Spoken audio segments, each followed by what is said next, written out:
सृष्टि की शुरुआत में अनंत और विशाल नाग देवता शेषनाग का जन्म हुआ। उन्हें अनंत भी कहा जाता है क्योंकि उनका कोई अंत नहीं है। कहा जाता है कि वे अपने 1000 फनों पर पूरी पृथ्वी को धारण करते हैं।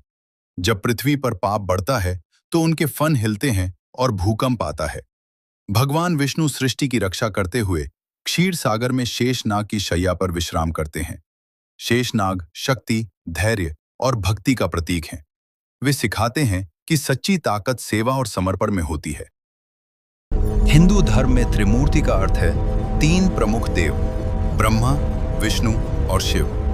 कहते हैं कि जब सृष्टि की शुरुआत हुई तब ब्रह्मा जी ने इस संसार की रचना की।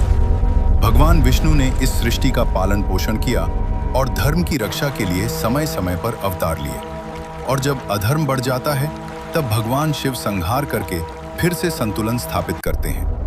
ये तीनों मिलकर सृष्टि के निर्माण, पालन और संहार का चक्र चलाते हैं। यही है त्रिमूर्ति की दिव्य। बहुत समय पहले एक राक्षस राजा था, हिरण्यकशिपु। वो चाहता था कि सब लोग उसी की पूजा करें, लेकिन उसका बेटा प्रहलाद बचपन से ही भगवान विष्णु का बहुत बड़ा भक्त था।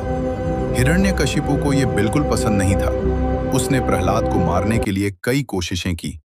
उसे पहाड़ से गिराया, जहर दिया और आग में बैठाया, लेकिन हर बार भगवान विष्णु ने अपने भक्त प्रहलाद की रक्षा की। आखिर में भगवान नरसिंह अवतार में प्रकट हुए और हिरण्यकशिपु का अंत कर दिया। इस तरह प्रहलाद की सच्ची भक्ति की जीत हुई और सबको यह सीख मिली कि सच्चे भक्त की हमेशा भगवान रक्षा करते हैं।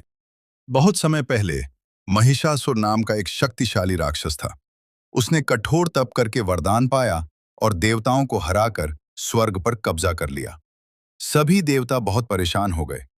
तब ब्रह्मा, विष्णु और महेश की शक्तियों से एक दिव्य देवी प्रकट हुई, मां दुर्गा। उनके 10 हाथ थे और हर हाथ में शक्तिशाली अस्त्र थे। मां दुर्गा सिंह पर सवार होकर महिषासुर से भयंकर युद्ध करने लगी। कई दिनों तक युद्ध चला। अंत में मां दुर्गा ने अपने त्रिशूल से महिषासुर का वध कर दिया और संसार को उसके अत्याचार से मुक्त कराया। तभी से मां दुर्गा को शक्ति और बुराई पर अच्छाई की जीत का प्रतीक माना जाता है।